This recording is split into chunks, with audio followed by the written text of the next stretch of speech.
Ya Allah, Ya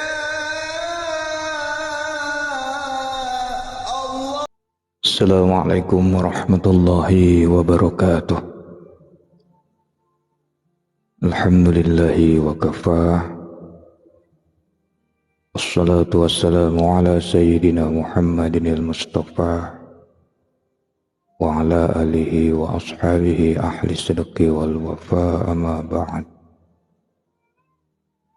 Ashhadu an la ilaha illallah wa ashhadu anna Muhammadar Rasulullah. Allahumma salli wa sallim wa barik ala sayyidina Muhammadin nuri jati wa siri sari bisairil asma'i wa sifati wa ala alihi wa sahbihi wa sallim. Allahumma salli ala nuril anwari wa siril asrari wa tiryakil aghyari wa miftahi babil yasari sayyidina wa maulana Muhammadinil mukhtar wa alihi al-adhari wa ashabil akhyari adada ni'amillahi wa idlali ya arhaman rahimin.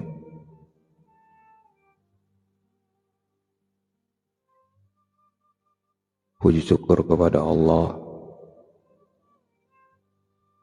menyandarkan diri kita kepada Allah Subhanahu wa ta'ala. Kita masih diberikan nikmat sampai detik ini, yang kita tidak bisa menghitung nikmat-nikmat Allah. Hanya saja kita wajib untuk mensyukuri apapun yang Allah berikan buat kita. Lain sakartum la'ajidannakum wa in kafartum inna adzabil lasyadid. Kalau kita mau mensyukuri nikmat Allah, Allah akan tambah nikmat itu. Tapi kalau kita kufur, ingkar, tidak mengakui bahwa apa yang kita punya hari ini adalah nikmat dari Allah, inna adzabil lasyadid. Sesungguhnya azab Allah itu sangat-sangat pedih. Salam dan selawat mari kita hadiahkan kepada baginda Rasulullah Muhammad sallallahu alaihi wasallam.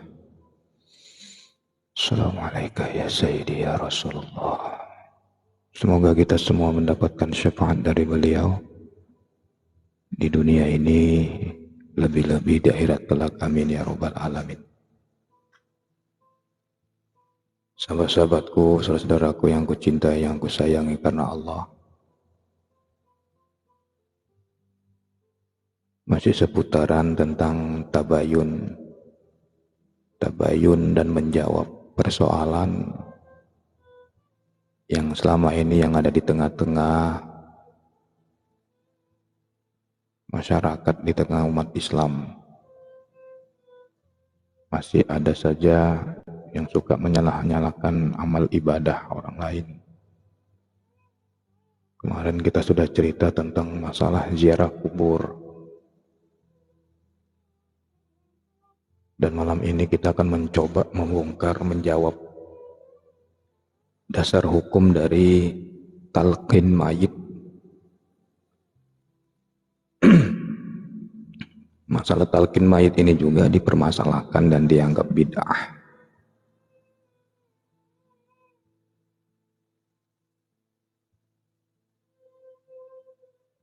Talqin, sebenarnya talqin ini jangan nunggu jadi mayat ataupun lagi sakarat baru talqin.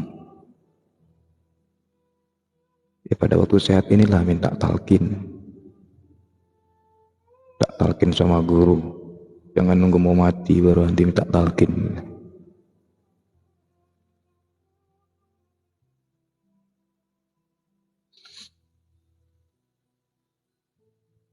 Talqin itu apa secara bahasa? Lafaz talqin itu berasal dari kata laqana yulaqinu. Laqana yulaqinu talqinah. Itu secara tata bahasa. Artinya menuntun, membimbing. mengajari ataupun memberi pelajaran, talqin. Nah, talqin itu dibagi dua dalam satu keadaan pada diri seseorang. Pertama, talqin kepada yang hampir meninggal, masa-masa sekarat, yang hampir meninggal dunia. Kemudian yang kedua, talqin ini kepada mayit. Itu secara fikih. Sebenarnya kalau ditarik lagi secara tasawuf, saya menambahkan satu lagi. Talqin kepada orang yang masih sehat. Ya. Tapi karena judulnya talqin mayit, ya berarti kita cerita kepada mayit. Dan hakikatnya kita ini kan mayat. Kita ini mayat. Mayat yang dihidupkan, yang diberikan anugerah hayat dari hayun. Makanya bisa kemana-mana, bisa hidup, bisa ngomong. Karena dari sifat hayat.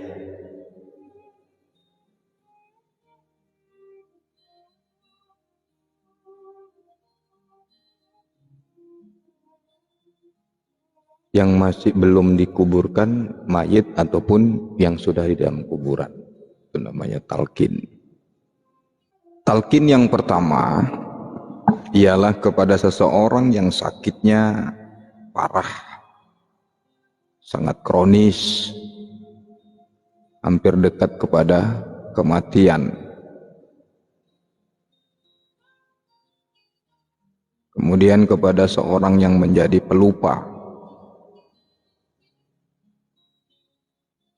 dikarenakan sakitnya atau bungkam 1000 bahasa, 1000 kata, gak bisa ngomong atau tidak bergerak sedikit pun, maka hukumnya sunnah talqin kepada orang tersebut,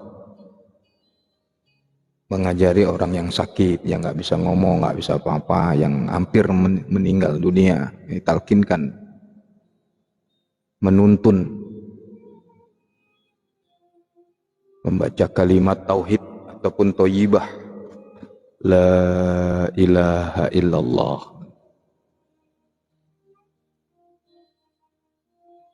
Dibisikkan di telinganya, la ilaha illallah, wa la ilaha illallah. Gak mau ngikut juga, paksa lagi, la ilaha illallah. Jangan kayak saya mentalkinkan mantan biduan. Begitu mau mati talkinkan la ilaha illallah, la la la ilaha illallah, la la la la la la la la la la, nyanyi pula. Ini ingat mau mati pun ingat nyanyi dia. Mantan biduan. Mau diajari talkin kok malah nyanyi. Ya, jadi pertama kepada orang yang hampir mau mati. Maka tadi seperti saya bilang, jangan nunggu mau mati, sekarang lah, bersyukurlah orang yang ditalkinkan sama gurunya. Talkinkan, dibayah, dimasukkan, dibuka di kolbunya. Itu talkin. Kemarin ada pertanyaan, apakah talkin itu mesti bayah? Enggak. Tapi bayah udah pasti ditalkin.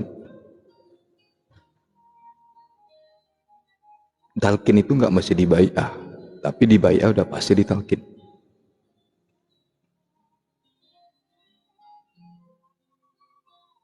Biasanya talkin yang belum dibayah itu hanya untuk umum saja. Zikir umum.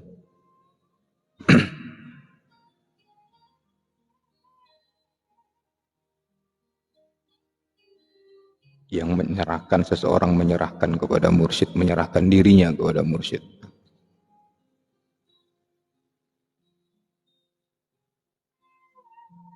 Nah, kalimat tauhid ini, kalimat la ilaha illallah dibisikkan di telinganya.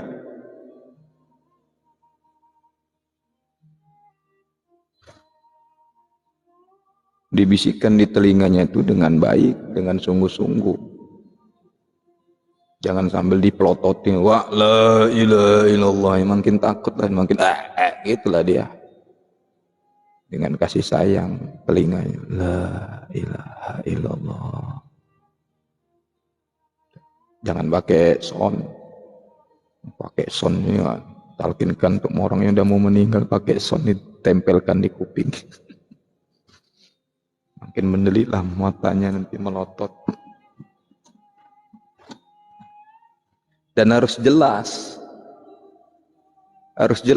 talqin di telinga. Jadi ya, talqin itu membimbing kalimat thayyibah kepada orang yang sudah mau meninggal dunia.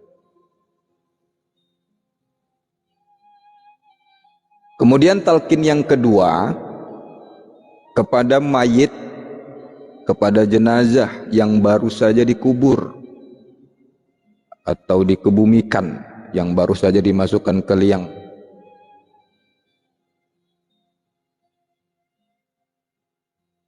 Sementara lapas dan bentuk bacaan talqin itu kepada orang yang mayit yang baru saja dikubur, apa yang seperti yang dilakukan biasa oleh kiai-kiai kita di daerah kita masing-masing, di lingkungan kita.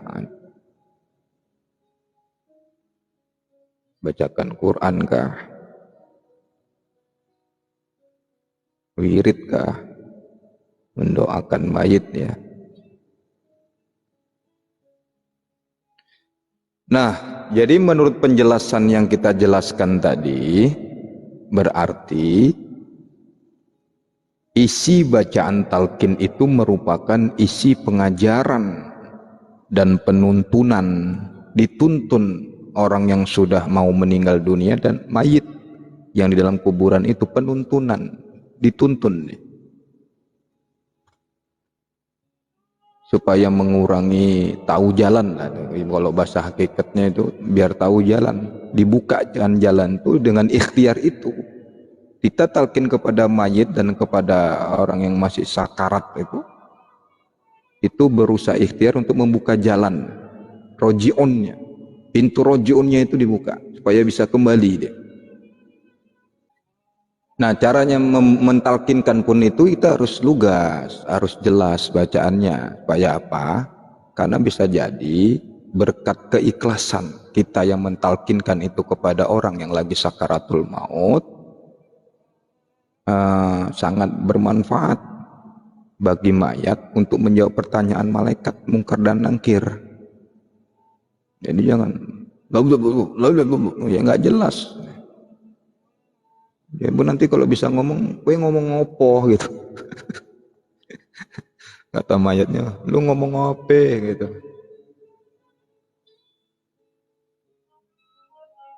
Jadi harus ikhlas kita mentalkinkan itu.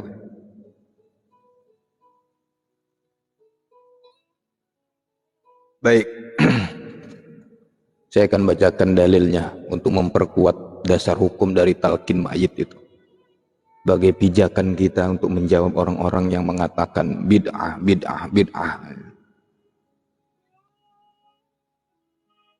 Kadang-kadang yang begitu.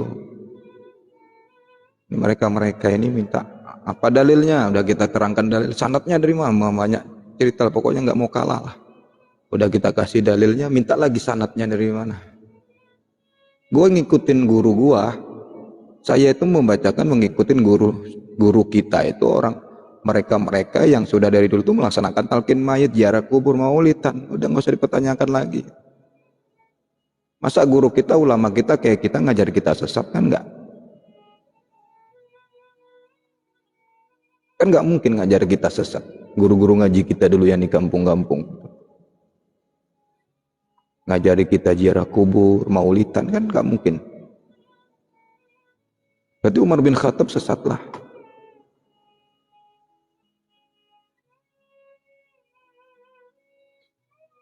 Berarti Buya Hamka sesatlah gitu. Berapa orang ulama yang sesat berarti kalau dianggap sesat? Jadi mereka tunjukkan dalilnya. Ini udah dikasih dalilnya. dan kita tunjukkan dalilnya, nanti minta sanadnya dari mana.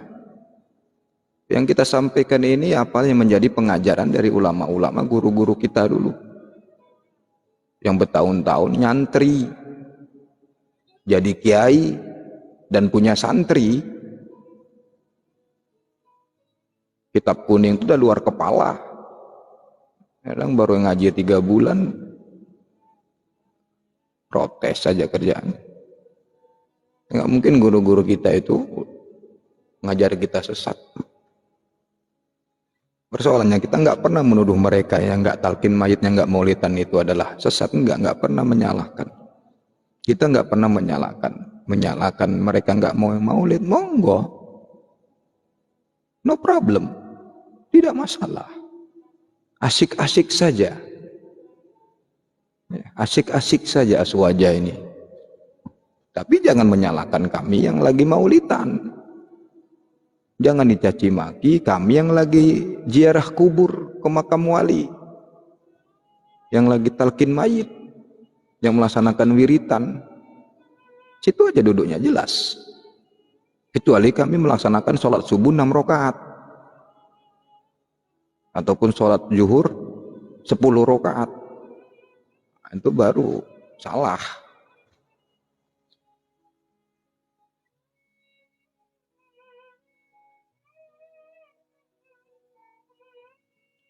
Pertama, di dalam surat Al-Dzariyat ayat 55 Allah Subhanahu wa taala berfirman, A'udzu billahi minasyaitonir rajim. Bismillahirrahmanirrahim. Wa dzakir, dan tetaplah memberi peringatan. Fa inna dzikra tanfa'ul mu'minin, karena peringatan itu bermanfaat kepada orang-orang yang beriman.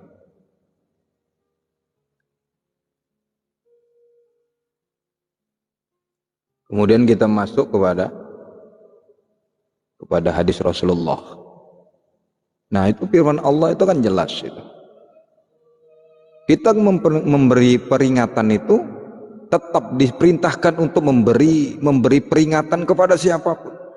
Pada orang yang sehat, kepada orang yang lagi sakarat. Memberi peringatan karena bermanfaat kata Allah. Laqinu mautakum. Ajarilah orang-orang yang meninggal dunia di antaramu la ilaha illallah, dengan ucapan la ilaha illallah.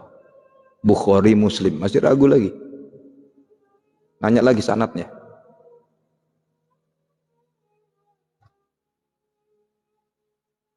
Hadis ini apa palsu? Maudhu. Apa pernah Imam Bukhari dan Muslim itu meriwayatkan hadis-hadis yang palsu?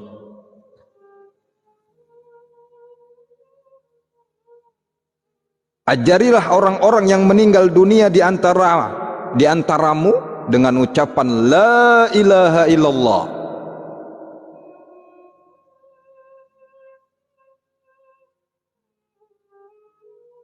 Hadis berikutnya, qala Rasulullah sallallahu alaihi wasallam,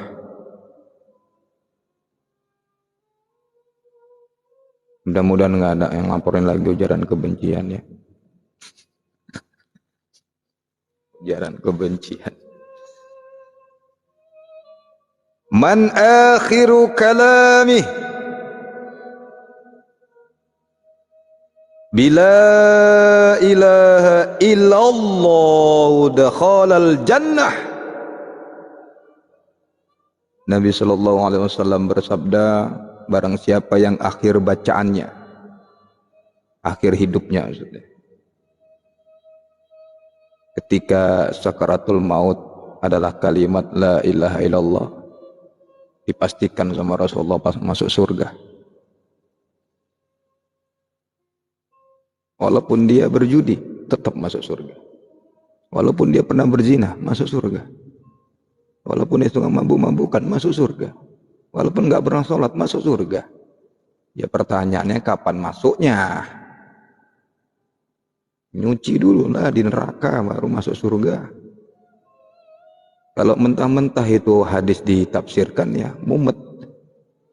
Wah, Yang penting nanti la ilaha illallah, nggak usah sholat, nggak usah ngaji, nggak usah zikir. Ya nggak gitu juga. Karena nggak ada jaminan. Kita yang hari ini udah dapat talqin la ilaha illallah, rajin zikir, masih sehat nih. Belum tentu kok kita nanti sakaratul maut itu ingat dengan zikir itu. Belum tentu. Malah justru orang yang kita anggap yang apa namanya, yang kita anggap terlalu bermaksiat, nggak pernah sholat, yang kita caci maki, kita fitnah, kita ejek dia. Justru pada waktu sakaratul maut dia gampang la ilaha illallah. Surga. Jadi nggak ada jaminan. Kita yang banyak berzikir ini jangan sok. Jangan sok. Jangan menganggap diri aku yang paling banyak zikir tiap malam. Jangan terbesit di hati kita, berarti nggak ada jaminan begitu.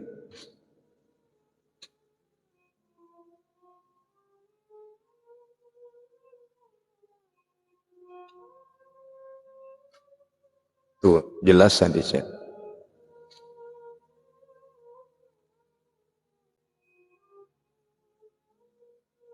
Hadis ketiga. Kana Nabi sallallahu alaihi wasallam, Nabi sallallahu alaihi wasallam idza faragha min dafnil mayyiti wa qafa alaihi faqala. Nabi sallallahu alaihi wasallam telah terbiasa setelah mengubur mayit, Nabi berdiri di atasnya dan bersabda,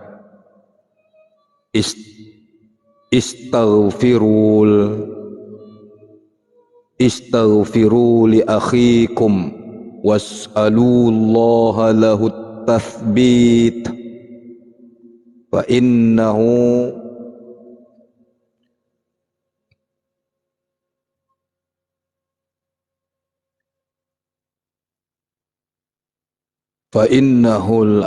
al-yus'al. Mohonkanlah ampunan saudaramu ini dan mohonkanlah kepada Allah supaya diberi keteguhan iman. Karena sekarang ini kata Rasulullah, ya sedang ditanya sama malaikat mungkar dan nangkir. Ma rabbuka, siapa Tuhanmu? Kalau nggak kenal kita hari ini bisa jawab. Masih nganggap lagi kita ma'rifat tuh ngaji tinggi, nggak boleh sembarangan. Masih gitu lagi. Mau sampai kapan umat mau kenal sama Allah? Harus ngaji, harus khusus lah, jangan di lab. Mau sampai kapan? Mau kita biarkan umat kita tuh nggak bisa menjawab pertanyaan sehingga dia nggak kenal sama Tuhan?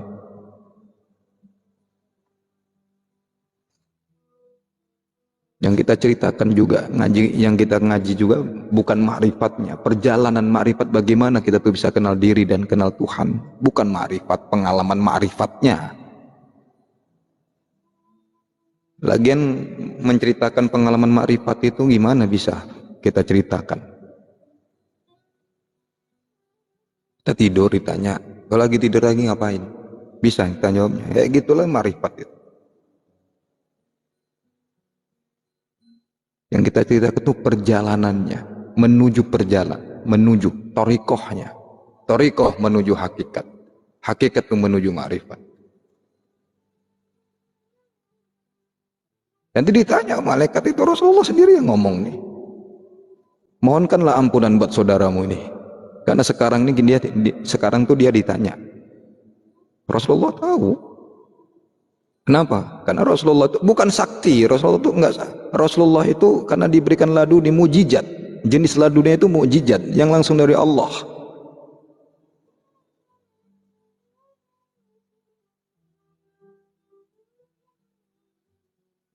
Rasulullah dulu nggak beli ilmu laduni sama siapa? Sama malaikat Jibril nggak beli, nggak pakai mahar.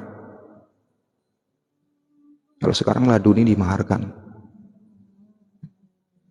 Ini mahar ilmu laduni 500.000, bisa mentalkan musuh.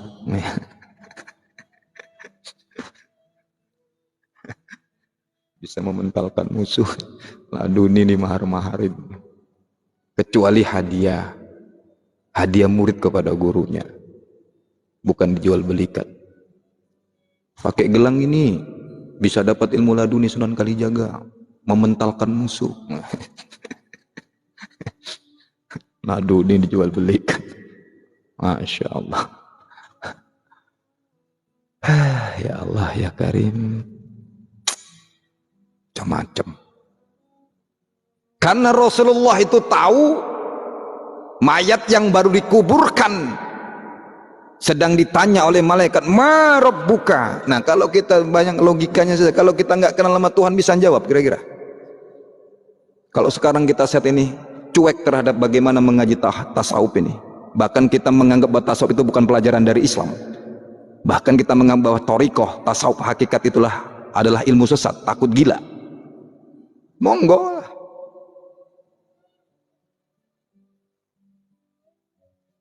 Awaluddin Ma'rifatullah, tanya lagi sanadnya itu Awaluddin Ma'rifatullah.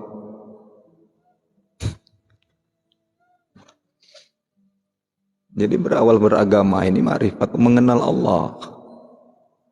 Itu awal-awal kita beragama. Ngaku beragama kita, ma'rifatlah, kenal Allah supaya dapat menjawab pertanyaan. Apakah mayat itu mendengar? Semalam sudah kita bahas. Jadi ketika kita mentalkinkan mayit dalam yang baru kita masuk, mendengar, didengarnya. Nggak mungkin sesuatu hal yang dilakukan oleh Rasulullah tidak ada maksud. Sekali lagi ya, tidak mungkin apa yang dilakukan oleh Rasulullah itu, yang diperintahkan oleh Rasulullah ataupun yang dilarang oleh Rasulullah tidak ada maksud. Pasti ada maksud dan Rasulullah itu tahu. Gak mungkin gak ada tujuannya kenapa Rasulullah mendoakan mayit. Gak mungkin gak mendengar.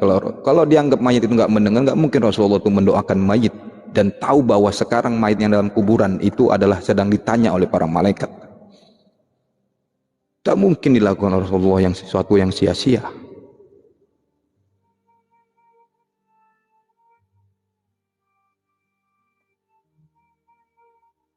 Sedikit kita cerita pada waktu perang Badar. Setelah perang Badar itu Nabi memerintahkan perang Badar ya. Nabi SAW itu memerintahkan agar semua mayat kafir Quraisy itu dimasukkan ke dalam lubang, di dalam lubang kubur yang sudah disediakan. Setelah dikubur, Nabi itu berdiri di pinggir-pinggir, di tepi, sambil memanggil orang-orang yang telah dikuburkan. Yang dikuburkan itu Rasulullah memanggil mereka yang sudah dikuburkan itu. Jadi setelah dikubur, Rasulullah berdiri, dipanggilnya orang yang sudah dikuburkan oleh para mayat-mayat kafir Quraisy tadi. Kemudian beliau bersabda, hai Utbah bin Rabi'ah,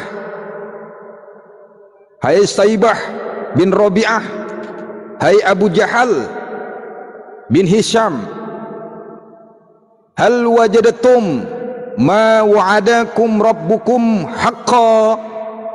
Adakah kalian merasakan bahwa sesuatu yang telah dijanjikan Allah benar terjadi? Fa inni wajadatu ma wa'adani rabbi haqqa.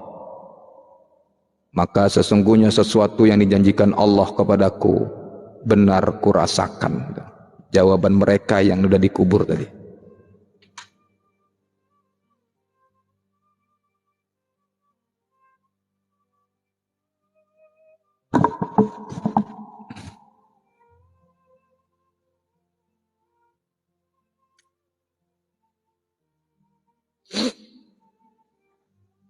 Jadi janji Allah itu nggak mungkin tidak ditepati. Manusia yang ingkar kepada Allah dan Rasulnya pasti akan mendapatkan ganjaran, dan itu diakui oleh Pak. Udah mati, udah dikubur, baru arwahnya ngaku. Dipanggil sama Rasulullah, ditanya sama Rasulullah langsung, dan mereka mengakui bahwa apa yang dijanjikan Allah kepada mereka itu benar-benar mereka rasakan.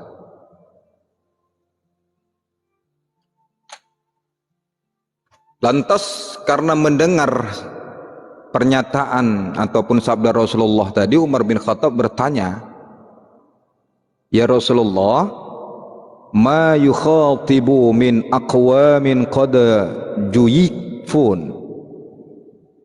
Qad juyifu, garis bawah atau baris atas? Juyifu, jayab, juyif. Qad juyifu. Ya Rasulullah, kata Umar, Umar bin Khattab itu bertanya, "Mengapa engkau berbicara kepada jasad-jasad yang sudah tidak bernyawa?" Ini pertanyaan Umar ini seperti pertanyaan yang sekarang nih, para Wahabi itu, para orang yang para orang-orang yang membid'ahkan talqin mayat itu.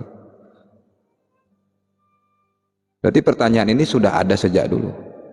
Artinya Umar bin Khattab itu, apa mungkin manusia yang dikubur itu bisa ditanya lagi, kenapa Rasulullah melakukan itu? Gitu loh, seakan-akan begitu loh bertanya Umar bin Khattab. "Mengapa kau berbicara kepada jasad-jasad yang sudah tidak bernyawa?" katanya. Lantas dijawab oleh Rasulullah sallallahu alaihi wasallam, "Walladzi ba'atsani bil haqq ma antum bi asma'a lima aqulu minhum walakinnahum la yastati'una jawaba." Demi zat Allah yang telah mengutusku dengan membawa kebenaran, kamu tidak lebih bisa mendengar perkataanku daripada mereka, akan tetapi mereka tidak mampu untuk menjawab.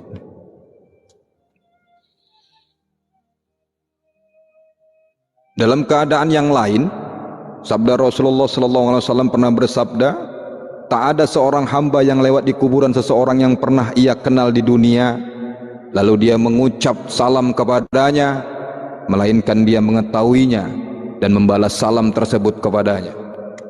Tuh, berarti ada kita teman ataupun kaum muslimin, kita lewat di kuburan, aku kenal dia, kita sedang lewat dan kita tahu tuh kuburan teman kita.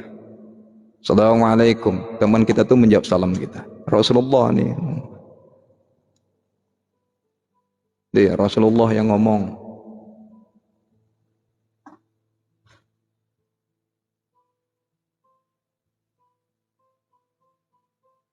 Dari Abu Hurairah,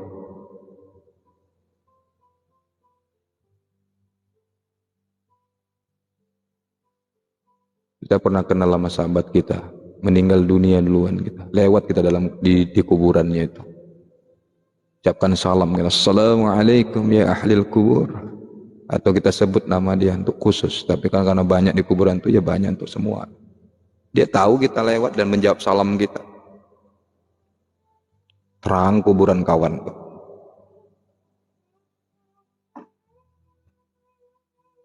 Ya.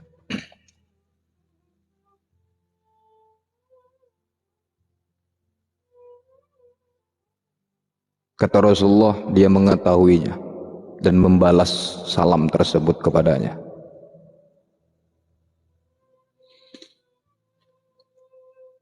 Maka dari kisah ini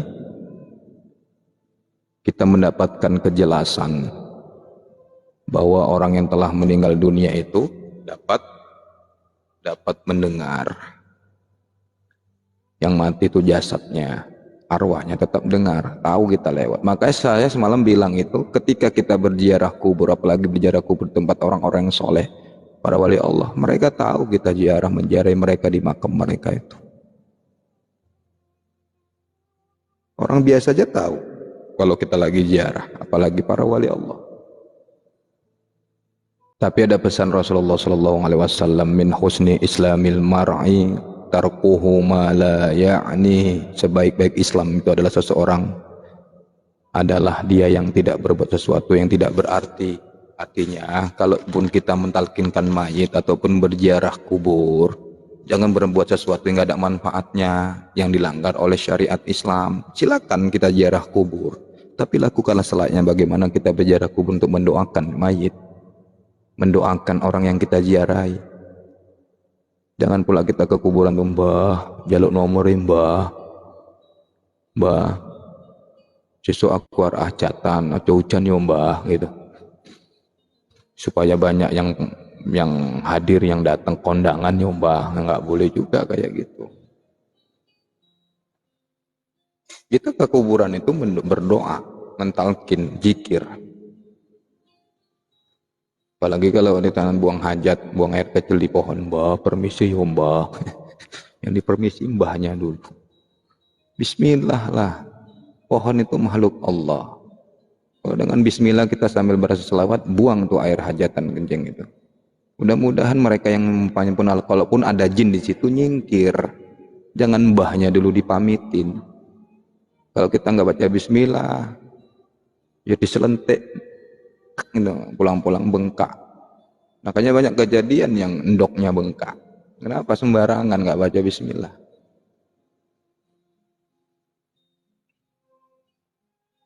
Ataupun lagi yang buang air kecil, dia jumpa dengan lawannya kan. Kalah ularnya kita. Ular yang di hutan di pohon itu lebih ganas rupanya.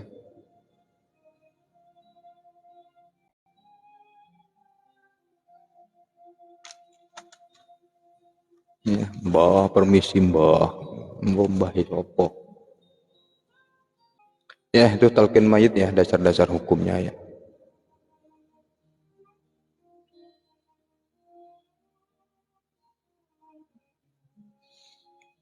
Jadi talqin mayit ini tidak bid'ah.